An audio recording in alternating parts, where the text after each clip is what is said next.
إن الحمد لله نحمده تعالى ونستعينه ونستهديه ونؤمن به ونتوكل عليه ونعوذ بالله من شرور أنفسنا ومن سيئات أعمالنا من يهده الله فلا مضل له ومن يضلل فلا هادي له وأشهد أن لا إله إلا الله وحده لا شريك له وأشهد أن محمدا عبده ورسوله اللهم صل وسلم وبارك على سيدنا محمد وعلى آله وصحبه أجمعين. Mes frères et sœurs, Allah subhanahu wa ta'ala nous dit dans son livre وَمَنْ يُعَظِّمْ حُرُمَاتِ اللَّهِ فَهُوَ خَيْرٌ لَهُ عِنْدَ رَبِّهِ. Et celui qui عظم, c'est-à-dire qui agrandit, qui, je ne sais pas si le terme existe en français, qui immensifie avec son cœur, qui agrandit avec son cœur les sacralités d'Allah, les choses qu'Allah a rendues sacrées, alors c'est mieux pour lui auprès de son Seigneur. Et Allah Azza wa Jal dit aussi وَمَنْ يُعَظِّمْ شَعَائِرَ اللَّهِ فَإِنَّهَا مِنْ تَقْوَى الْقُلُوبِ. Et quiconque agrandit les rites sacrés d'Allah, alors cela fait partie de la piété des cœurs. Parmi les immenses bienfaits qu'Allah Azza wa Jal a donné à cette communauté, il y a le bienfait de la mosquée. Et le prophète, alayhi salatu wassalam, la première décision qu'il a prise en rentrant à Al-Madina, avant même de décider où est-ce qu'il allait vivre, où est-ce qu'il allait habiter, où est-ce qu'il allait construire son habitat à lui, ce qu'il a décidé, c'est d'abord de construire la mosquée. لأن المسجد يجمع, parce que la mosquée, elle, rassemble. D'ailleurs, on l'appelle aussi Al-Jami'. La mosquée, c'est la mosquée qui rassemble. Et en Darja, en dialecte, on dit le Jama', pour parler de la mosquée. C'est le lieu qui rassemble les gens, qui rassemble, qui unit la communauté. Parce que la mosquée, c'est le lieu de l'enseignement. C'est le lieu de la transmission du savoir, du rappel d'Allah tabaraka wa ta'ala, de l'adoration d'Allah azza wa jal. C'est le lieu où il y a une grande éducation. C'est le lieu où l'esclave et l'homme libre se trouvaient épaule contre épaule, le riche collé contre le pauvre, le blanc collé avec le noir. Et c'est l'endroit aussi où on gardait les prisonniers, c'est l'endroit où on jugeait les affaires, c'est l'endroit où on réconciliait les gens, c'est l'endroit où on faisait les mariages. Bref, la mosquée, c'était quelque chose d'immensément important. Eh bien, avant même la mosquée, en arrivant à Quba, le prophète, alayhi salatu wassalam, c'est-à-dire avant d'arriver à Médine, sur le chemin, il est passé d'abord par un endroit qui s'appelle Quba. Il a ordonné qu'à cet endroit-là, on fasse la prière du Jumu'ah. C'est-à-dire avant même la construction de la grande mosquée, ce qui a été ordonné, c'est l'instauration de la prière du vendredi. Salat al-Jumu'ah. Donc, la première obligation instaurée pour les croyants à Médine, dès que la communauté en fait a été en capacité de se rassembler, ça a été la prière du vendredi.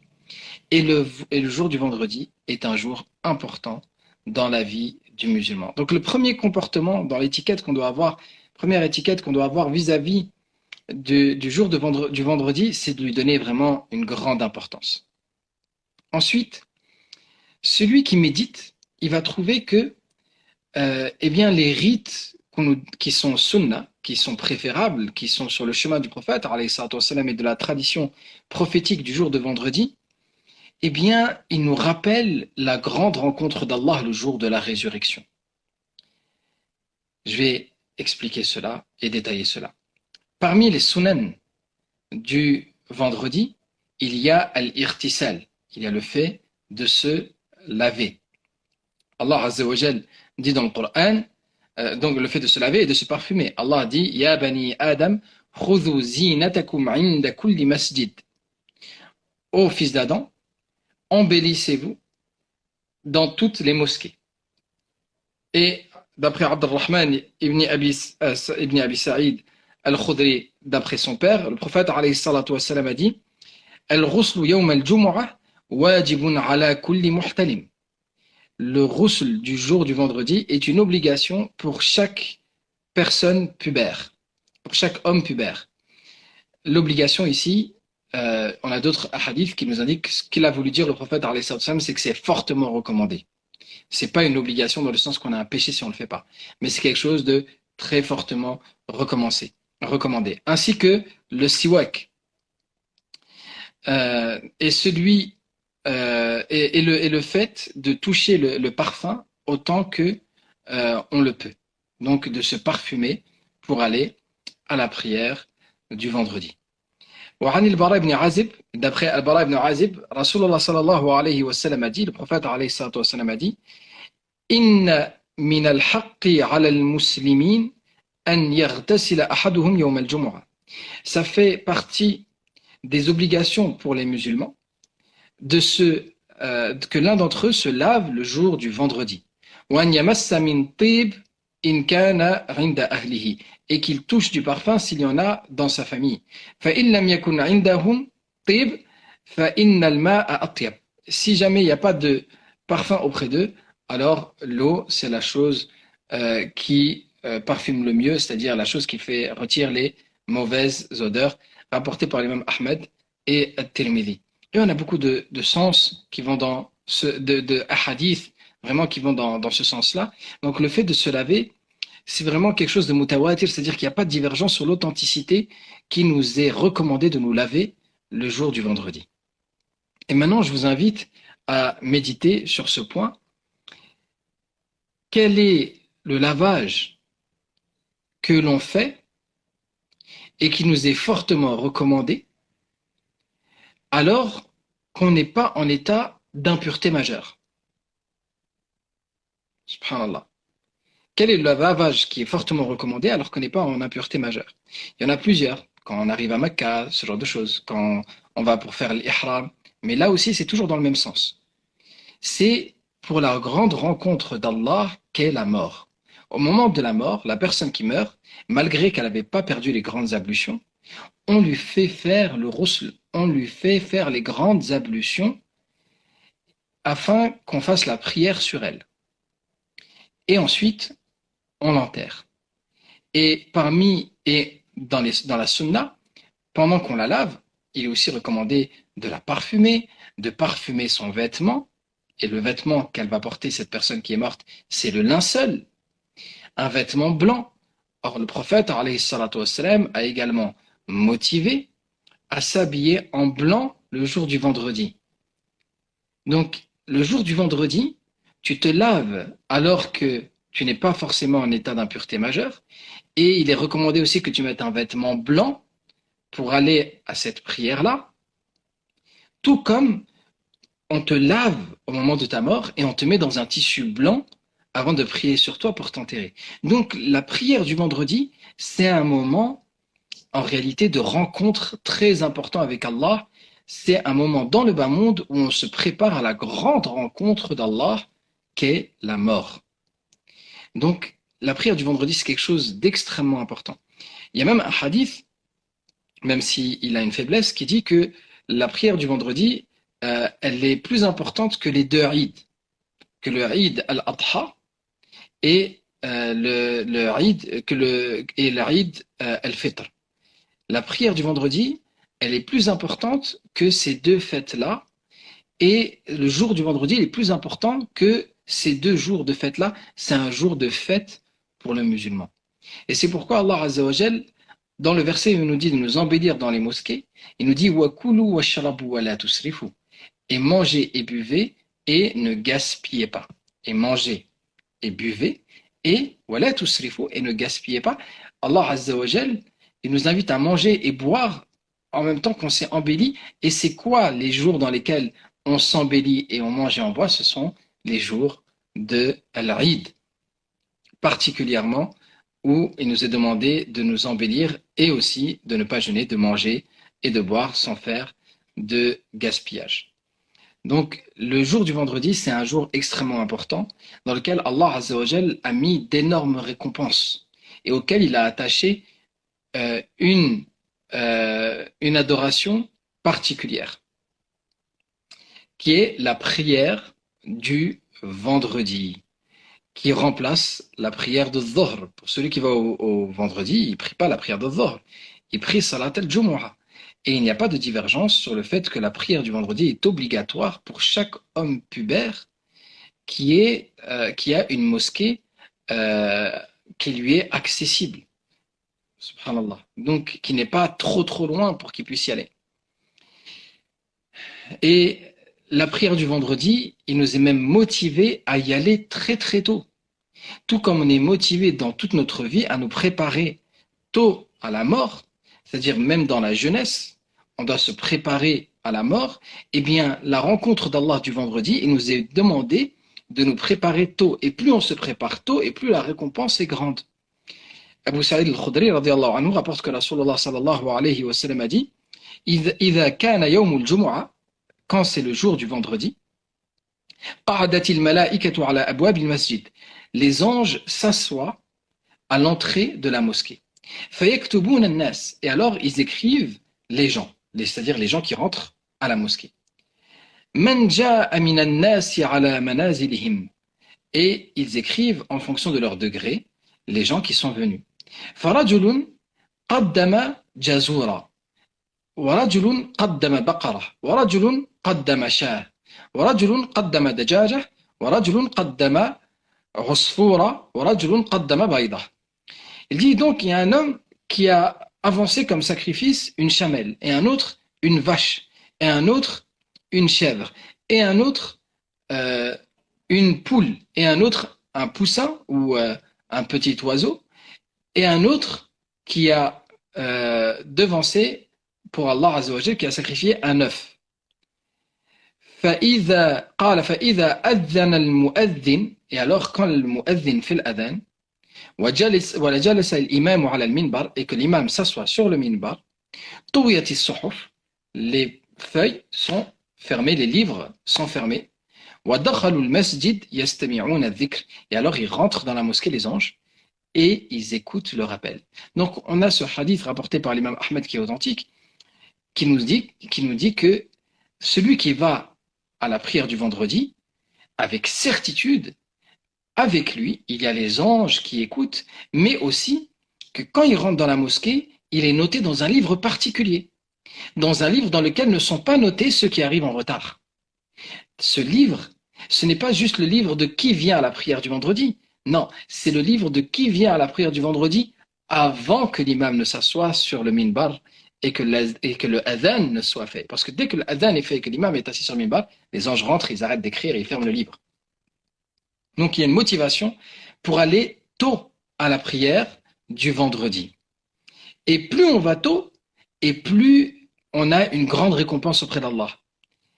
Il y a l'Aïd qui va arriver. Et il y a beaucoup de gens qui vont s'attrister de ne pas avoir les moyens de faire le sacrifice de l'Aïd. Eh bien, sache que chaque fois que tu vas très tôt à la prière du vendredi, tu avances, tu as la récompense d'un sacrifice. Si tu vas très tôt, à la première heure, tu as le sacrifice, tu as d'avoir sacrifié, tu as la récompense d'avoir sacrifié une chamelle. Tu vas un peu plus tard d'avoir sacrifié une vache, un peu plus tard une chèvre, un peu plus tard une poule, un peu plus tard un petit oiseau, et un peu plus tard un œuf. Et ça, c'est le minimum. Et ensuite, tu rentres, quand le mu'adhin il fait l'adhan, ça y est, il n'y a plus cette récompense particulière d'avoir sacrifié quelque chose, et les anges ne t'écrivent pas dans ce livre particulier des gens qui viennent assister au Jumu'ah avant que l'imam ne commence à parler. وعن أوس بن أبي أوس عن النبي عليه الصلاة والسلام, et d'après Aus ibn Abi Aus, le prophète عليه الصلاة والسلام a dit إذا كان يوم الجمعة, quand c'est le jour du vendredi, فغسل أحدكم رأسه واغتسل ثم غدا, et que l'un d'entre vous lave sa tête et puis qu'il se lave et qu'ensuite il aille, وابتكر, et qu'il parte tôt, ثم دنا فاستمع وأنصت, et ensuite il se rapproche et il écoute attentivement et il fait silence, كان له بكل خطوة خطاها كصيام السنة وقيام السنة, أخرجه أحمد. Ensuite, il aura pour récompense, pour chaque pas qu'il fait, la récompense de 1 an de jeûne et la récompense de 1 an de prière de nuit. Chaque pas, pour la personne qui s'est lavée, qui s'est parfumée et qui va à la mosquée tôt, chaque pas qu'elle fait, c'est le hadith. C'est un hadith authentique rapporté par l'imam Ahmed. Il n'y a pas un hadith qui nous rapporte une plus grande récompense pour une adoration, pour une action, que ce hadith-là. Chaque pas, 1 an de jeûne et 1 an de prière de nuit pour celui qui va à la prière du vendredi et qui y va tôt. C'est rapporté par l'imam Ahmed, rahimahullah.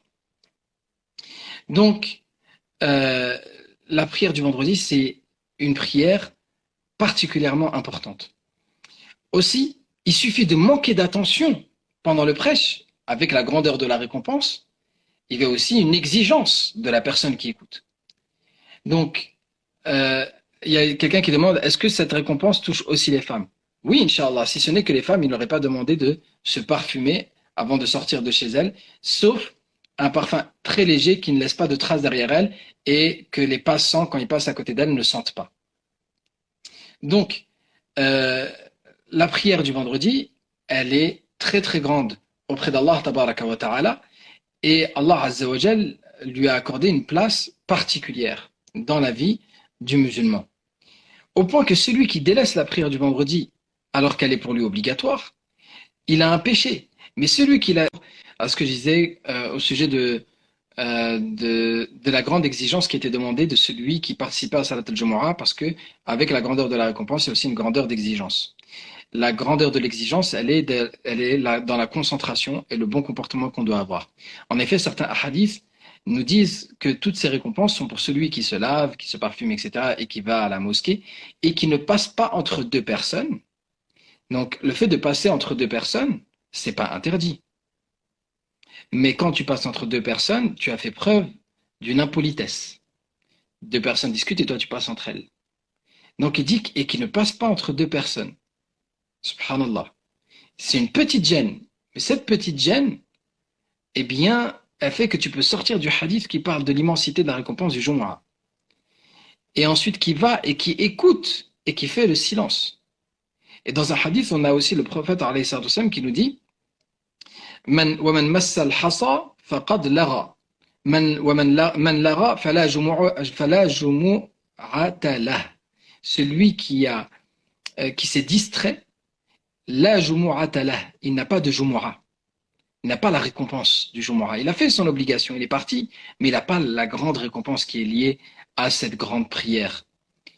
Donc, celui qui s'est laissé distraire pendant le prêche, celui qui va et qui passe entre les gens, alors que le fait de passer entre les gens, c'est pas une immense impolitesse, mais c'est quand même une petite impolitesse. Peut-être qu'il va être privé de l'immensité de ses récompenses. Que dire alors de celui qui gêne, de celui qui va et qui n'en a rien à faire de s'il gêne les voisins ou pas, qui se gare n'importe comment, son seul souci c'est que lui, il arrive à rentrer dans la mosquée, qui pousse les gens, qui passe au-dessus des gens pour avancer dans les rangs. Celui-là, subhanallah, n'a pas compris l'esprit du Jumu'ah. Et la grande éducation qu'il doit y avoir dans le Jumu'ah et le bon comportement qu'on doit avoir et le respect qu'on doit avoir pour cette grande adoration, pour la mosquée, pour les musulmans, pour l'entourage et le voisinage de la mosquée. Donc, c'est très très important de faire attention à notre comportement. Parce que ce n'est pas seulement l'apparence, ce n'est pas seulement le fait de se laver, de se parfumer et de bien s'habiller et de partir tôt, mais c'est aussi le fait de ne pas faire preuve d'impolitesse et de ne pas gêner les gens qui est demandé, en plus du fait d'être silencieux pendant la salat al-Jumu'ah. Allah Azza wa Jal nous invite aussi à l'augmentation de l'évocation d'Allah. Il nous dit au sujet de salat al-Jumu'ah فَإِذَا قُضِيَتِ الصَّلَاةُ فَانْتَشِرُوا فِي الْأَرْضِ وَابْتَغُوا مِنْ فَضْلِ اللَّهِ وَاذْكُرُوا اللَّهَ كَثِيرًا لَعَلَّكُمْ تُفْلِحُونَ. Et lorsque la prière est terminée, alors dispersez-vous sur terre et recherchez des bienfaits d'Allah et évoquez Allah avec abondance afin que vous soyez de ceux qui réussissent. Et le prophète alayhi salatu wassalam nous invite à lire Surat al-Kahf le jour du Jumu'ah.